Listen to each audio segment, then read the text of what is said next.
Okay, let's unpack this. We are stepping behind the wall today for a deep dive that is less about the true crime side of things and entirely, intensely about survival. Yeah. Our mission is pretty direct. It's uncompromising to compile a definitive, comprehensive guide to navigating the absolute reality of incarceration drawn directly from the men who lived it.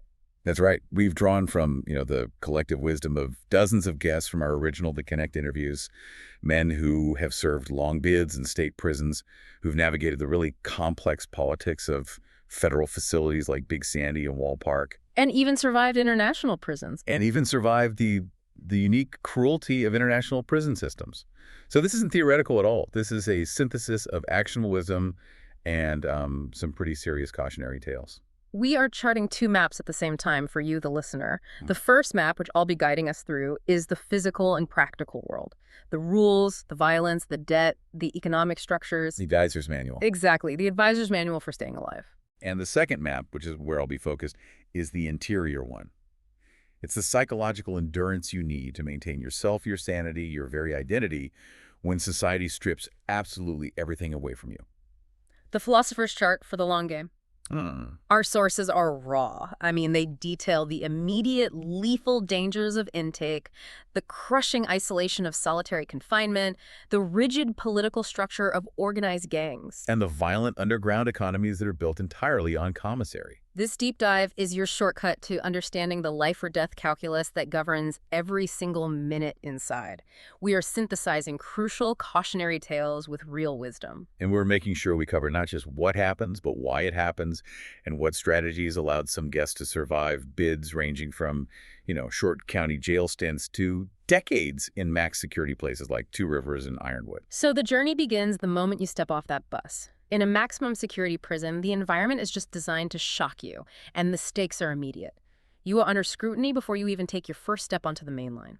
That initial shock is so crucial to understand. It's not just scary.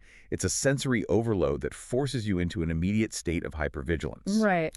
One former inmate, he was recalling his first hours at Two Rivers maximum security. He said his life felt gone forever the second he witnessed a fatal assault. Yeah. That kind of trauma is designed to instantly reset your expectations of reality. And that immediate visceral violence, it often serves a very calculated, almost brutal purpose. It illustrates what we're calling the lifer's calculus. A terrifying inversion of normal societal incentives, right? Absolutely. The source notes that the victim in that fatal assault was a sex offender, Oh. and the perpetrator was an inmate who was already doing life. The logic behind this lifer's calculus is, it's chilling. An inmate who's already doing life has to prove his stripes right away. And how do they do that? Well, killing a new arrival who's universally targeted, like a sex offender, is an investment in reputation because, as the inmate put it, what's another life sentence to him? Wow. The state has already taken everything he has to lose. So he gains reputational capital, immediate respect, and fear by taking a life. But he incurs no further penalty from the system. It's a zero-sum game for him. Precisely. That psychological posture, that absolute commitment to zero consequence, that is what makes lifers the most dangerous population to be around. They operate outside the normal rule of law because they've already maximized their punishment. And this immediately brings us to the operational reality of segregation. That's exactly why sex offenders are universally targeted. They are immediately marked for violence if they're on the general population mainline. Which forces the system to segregate them for their own extremely tenuous safety. So the inability of the state to protect them brings us to the most critical and really unavoidable confrontation on day one, the paperwork inquisition. Yeah, you don't get to ease into it. The inmate hierarchy demands immediate vetting. This process starts almost scientifically. We heard from Big Herc, a bank robber guest, who detailed this initial roll-up at Wall Park Federal Prison. You get your bedroll, they open the unit. And immediately, the gangs are mobilized. They're watching every single move. They use mirrors, like little periscopes, to look inside the cell and identify the new arrivals. The questioning begins instantly, often led by a shot caller. Where are you from? What's your case? Blah, blah, blah. Exactly. It's the essential gang affiliation check and the vetting process. And the stakes here couldn't be higher. This is where your history, your paperwork is reviewed, and if you have bad paper, it's a death sentence. The danger is twofold, really. One, the information you provide to the inmates immediately determines your standing.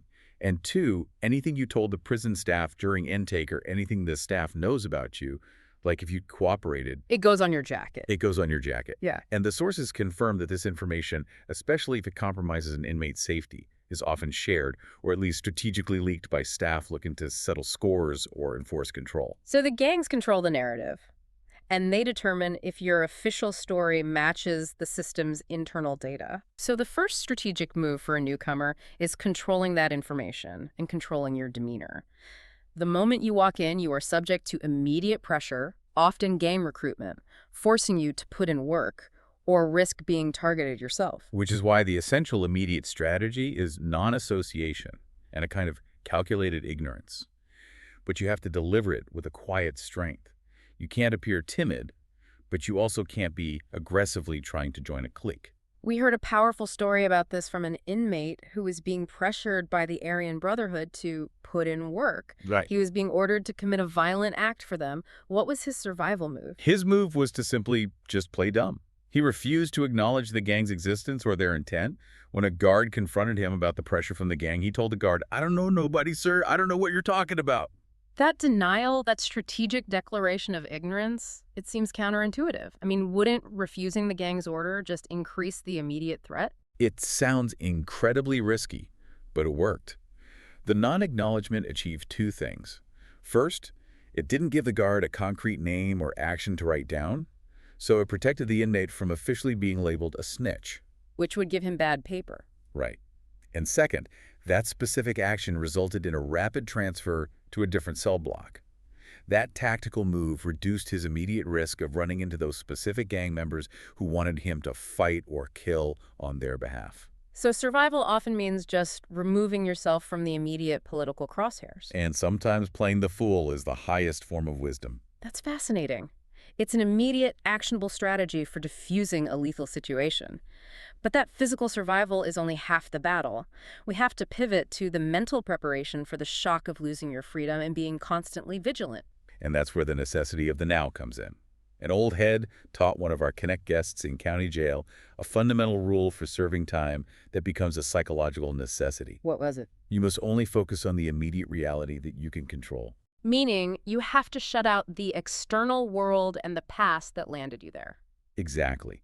Forget a past, forget the arrest, forget whoever ratted on you, and critically, forget outside problems like, and this is the quote, the baby mama that fucked you over. That external emotional baggage is a massive liability. You can't afford the luxury of self-torture or even emotional distraction. It's self-torture avoidance.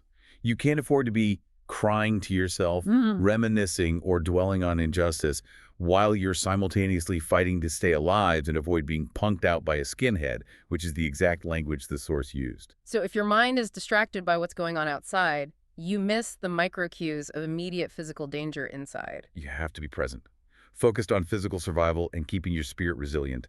The outside world is outside your control. The only thing you own is your present reaction to the immediate threat.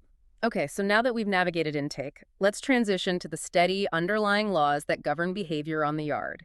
These are the laws enforced by the inmates themselves, usually through immediate and brutal violence. And to understand the enforcement, we need to understand the terminology of that violence in maximum security environments. This is critical for assessing intent. You have slashings and you have stabbings, and the difference isn't just semantic, it's disciplinary. Slashings, which are often called buck 50s at a place like Rikers Island, are almost always disciplinary. So the intent is damage, humiliation, and terror rather than termination. Correct. They are usually not meant to kill. They're aimed at enforcing the code or providing humiliation, often resulting in a wound requiring about 150 stitches across the face or neck. It's a brutal, indelible message without incurring the massive heat that comes with a death. A stabbing, on the other hand, that carries a lethal intent. The weapons are usually 8-inch shanks, referred to as a burner or a piece. Yeah, and the general assumption is that if a gang member comes at you with a burner, they mean to end your life. And that's usually the case. It's usually the case, especially if it's an honor violation. But we also heard some nuance. Some inmates who are ordered to put in work by a gang, they know how to use the shank in a way that fulfills the order, multiple stab wounds, without being immediately fatal, to avoid unnecessary escalation with the state. But Statistically, engaging in a stabbing is the highest risk action you can take. So how does a typical prison fight conclude when it reaches that level of intensity? A drug kingpin guest explained that in federal facilities, fights end when one is laid up. It's an acknowledgement of victory, often fought for honor or to win a dispute. And while most fights aren't intended to be fatal, They absolutely can be. The source confirmed that murders do happen that way when the intent is explicitly to kill someone who has violated the gang or the economic code. It becomes an honor thing to stab someone who has disrespected or violated you. it's important to contrast that lethality with the less intense, though still extremely dangerous, environment of county jail. Right. County jail, which often holds men awaiting trial or serving shorter sentences, sometimes has a slightly different dynamic. Fights can sometimes be scheduled literally like a schoolyard fight. Meet me on the playground at 3 o'clock. But even those organized fistfights carry the real threat of severe injury. Oh, absolutely. Broken knuckles, lost teeth, consequences that men who know they're getting out soon try to avoid. It's still violence, but the lethality dial is often turned down compared to a max security prison full of lifers. Okay, so let's get to the root cause of these conflicts. The violence is the symptom, but the disease is almost always economic or relational. Prison problems are generated over money or possessions. Absolutely. The jailhouse lawyer, Chad Marks, who served 17 years, he noted that in federal prisons like Big Sandy, stabbings occur over anything. Anything. Anything. They could be over a television or a drug debt. He said people literally make up reasons to stab people.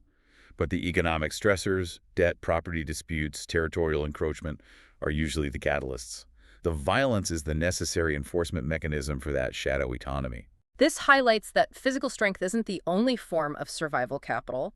The key is value. Right. And Chad Marks himself survived 17 years in federal prison, partially by cultivating a different kind of value entirely. And what's fascinating here is the power of a skill overriding brute force.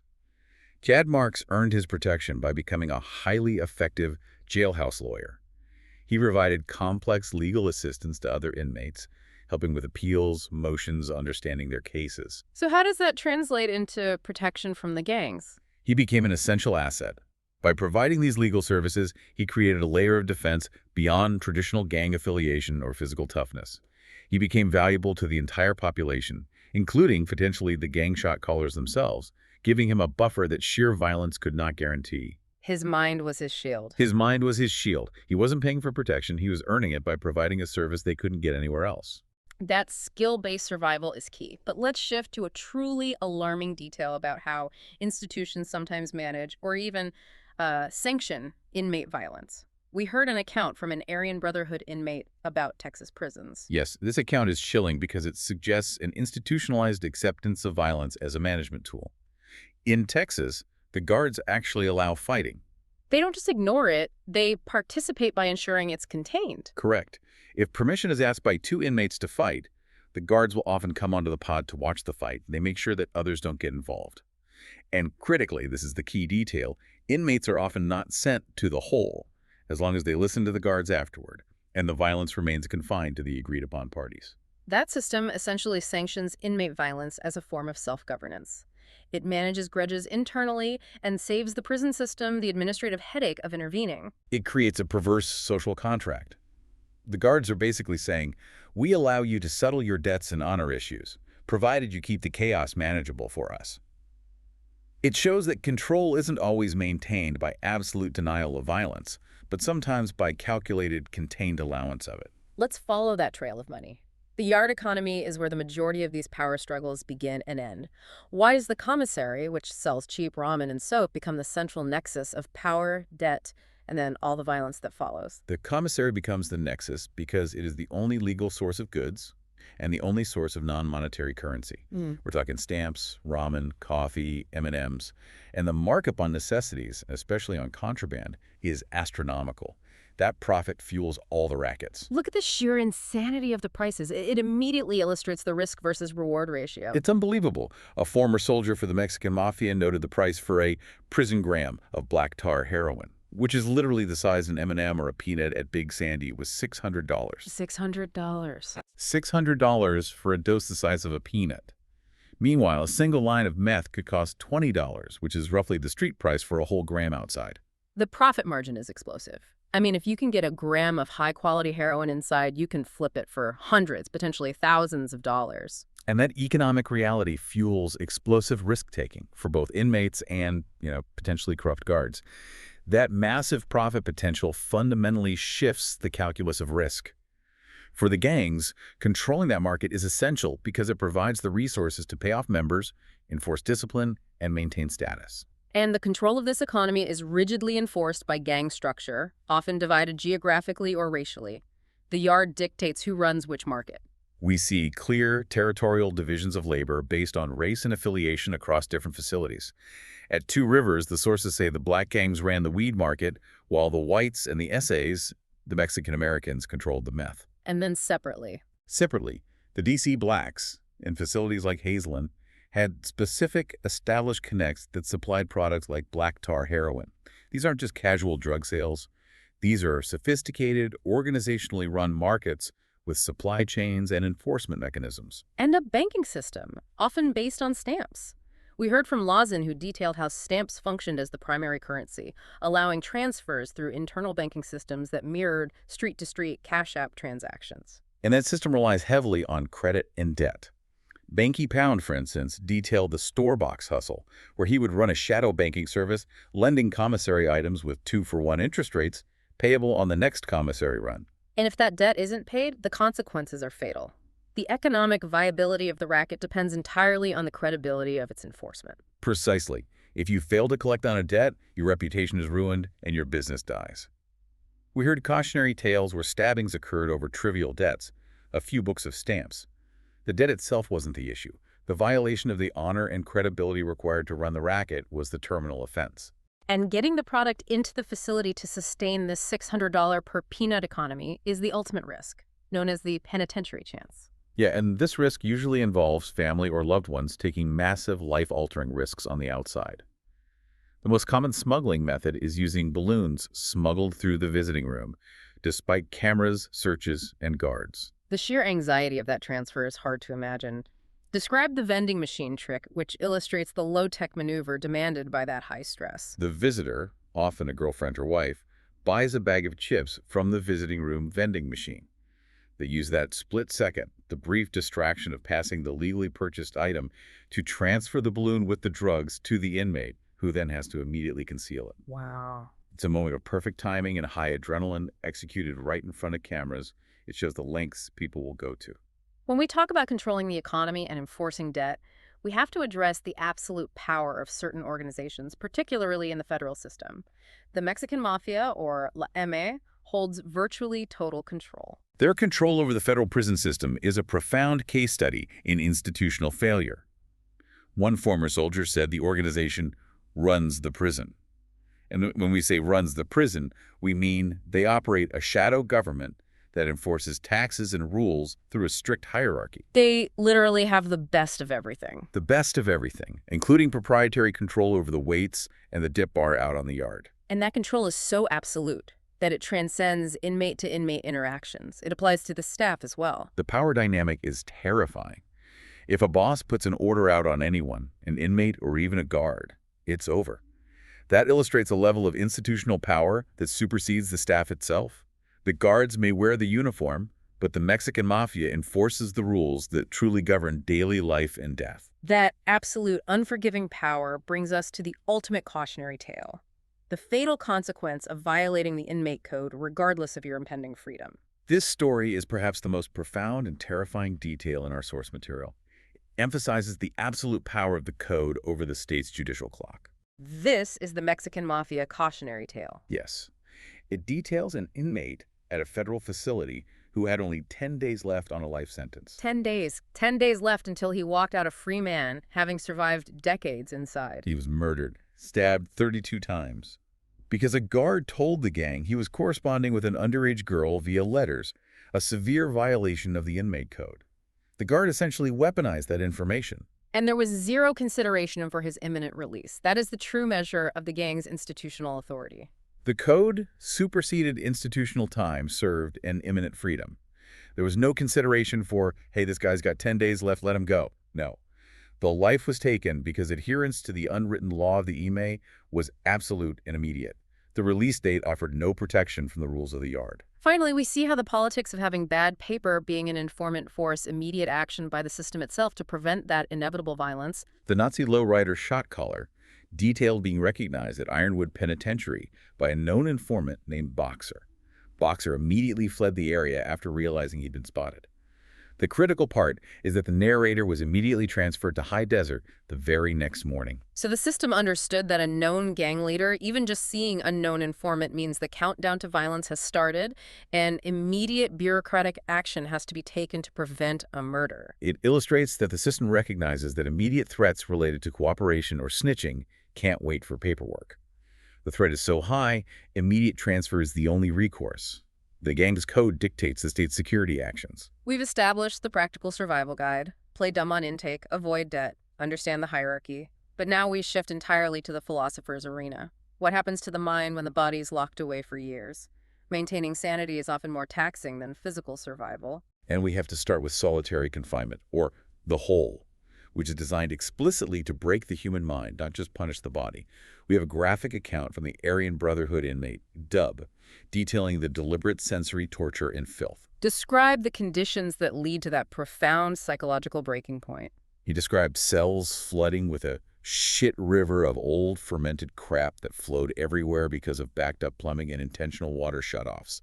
The physical environment itself becomes a tool of psychological torture. Designed to strip away all dignity. All dignity.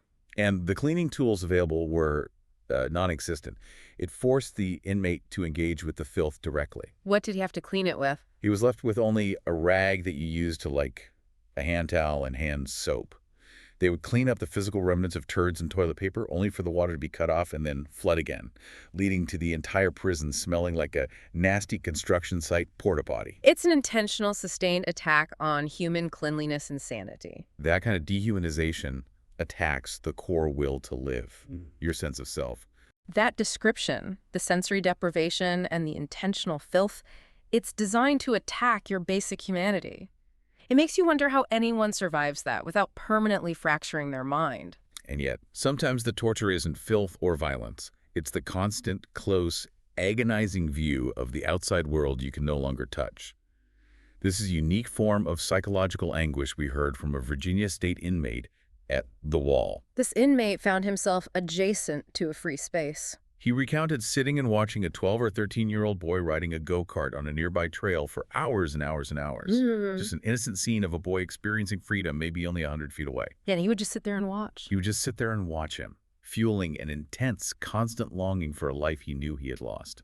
That proximity to innocent, unattainable freedom must be profoundly damaging over time. It reinforces the barrier between the inmate and his lost life.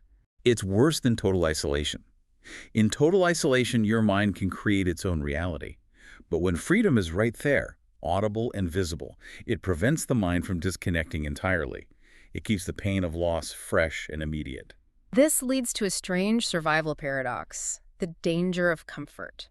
The Irish-American gangster who served 150 months, he noted that prison actually became easy for him after a certain point.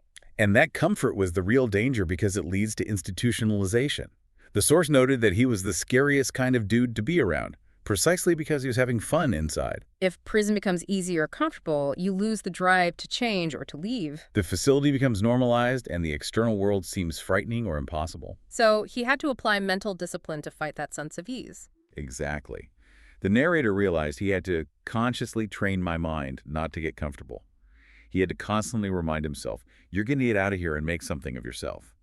That mental discipline is vital to prevent the deep, insidious institutionalization that makes life on the outside impossible after release. When you face incredibly long bids, like the Harlem drug trafficker who received a crushing 32-year sentence at age 33, what are the actionable strategies for maintaining peace of mind over decades? His strategy was practical and focused on the external chaos he could manage. His key to survival was securing his family's welfare first. He made sure his wife and mother were financially and emotionally good before he settled in. So by handling his external responsibilities, he bought himself internal peace. That peace of mind was his greatest currency. Knowing that he had shielded his loved ones from the financial or emotional fallout allowed him to ride this bid like, shoot, man, like, it's cool. He could focus entirely on the internal ride because the external anxiety which is often what breaks inmates, was managed. He also exercised a crucial level of agency when dealing with the justice system while he was incarcerated, refusing to be manipulated. The power of agency in a place where nearly all control is stripped away is everything. He knew that when federal agents or lawyers approached him for information or cooperation, you have an option to say, "No, I don't want to go talk to you." He asserted, "I understand myself." Maintaining that right to refuse is maintaining dignity. It's maintaining dignity and controlling your personal narrative, which is essential to long-term psychological survival. Finally, we should finish this section with the mentality shift discussed by a California maximum security guard. What happens when you take away all hope from a population? The guard's insight was profound.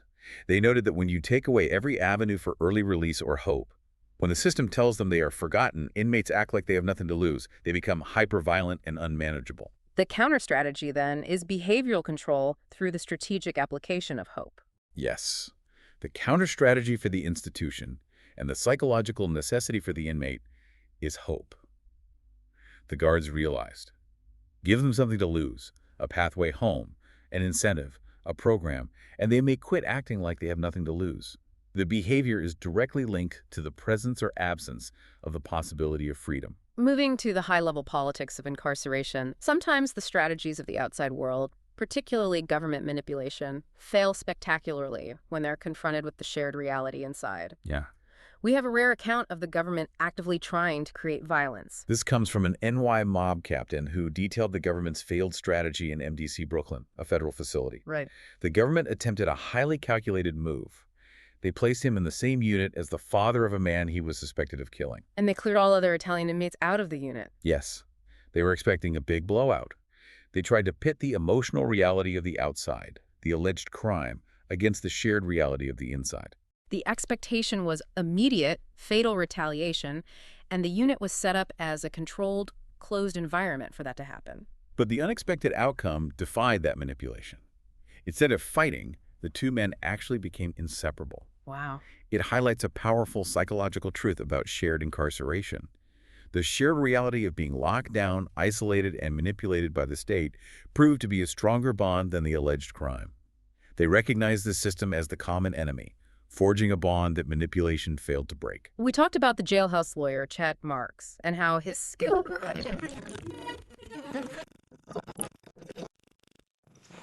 The internal rules always trump the individual's value if that individual becomes a liability. His account of leaving Big Sandy is a perfect illustration of the limits of specialized protection. He had to accept an immediate transfer after an incident with Ace in the Ohio East Coast car. So even though he was a necessary asset, a jailhouse lawyer, when the specific gang politics dictated movement, or he became entangled in a high-stakes disagreement with a powerful member. His only move for self-preservation was to accept a system-mandated transfer. It confirms that while skill grants you leverage, it doesn't grant you sovereignty. Not at all. When gang politics mandate movement or violence, even successful nonviolent strategists have to respond to the threat of force by accepting a transfer. The gangs ultimately dictate who can stay where, despite the value of your services. Finally, we need to talk about the unwritten rule that applies to every inmate, regardless of their time or crime. Never complain about your time. This is less about etiquette and more about safety. This is perhaps the best piece of mental and political survival advice. Complaining is perceived as weakness or ingratitude relative to the struggles of others. One Connect guest, feeling down bad and facing 5 to 7 years, had his perspective completely shifted by an OG. The OG immediately shut down the complaint, right? By revealing his own circumstances. Yes. The OG told the guest that he himself had been fighting a death penalty case for 3 years while locked up. The contrast was a brutal lesson in perspective. And the self-correction was immediate and necessary. The guest said he felt such an asshole. That realization is a crucial piece of safety. Complaining about a relatively short sentence to the wrong person, especially someone facing life or death or decades longer than you, is a safety thing that could easily lead to trouble. It's perceived as profound disrespect or weakness. It reinforces the rule to maintain stoicism. And focus only on the present reality and acknowledge that someone always has it worse than you do. It maintains the social order of shared suffering. So we've assembled a definitive survival guide today built on these dual tracks: physical safety and mental integrity. The guide dictates: play dumb to avoid gang recruitment, refuse to talk to the feds to maintain dignity, avoid debt at all costs, and maintain internal integrity through mental discipline. And always understand the uncompromising physical dangers of the yard. The practical threats are real and high stakes, enforced by 8-inch shanks, rigid gang politics, and the shocking violent economics where a prison gram of heroin costs $600. The margin for error is zero. But here's where it gets really interesting, and where we return to the philosopher's central question about the cost of freedom and the power of the code. Let's hear it. Consider that inmate with only 10 days left on his life sentence who was murdered, stabbed 32 times over, a violation of the gang code, a violation exposed by a guard. Okay. If the internal unwritten code of the prison gang is so absolute that it supersedes the imminent promise of the state's judicial system, the promise of freedom, what institutional power does the prison gang truly hold over the state? What does that permanence of the internal rules do to the psyche of everyone inside, knowing that your imminent release date offers no true protection from the laws of the yard? The state can promise you freedom. But the yard decides if you live long enough to claim it. That is the ultimate challenge of survival behind the wall.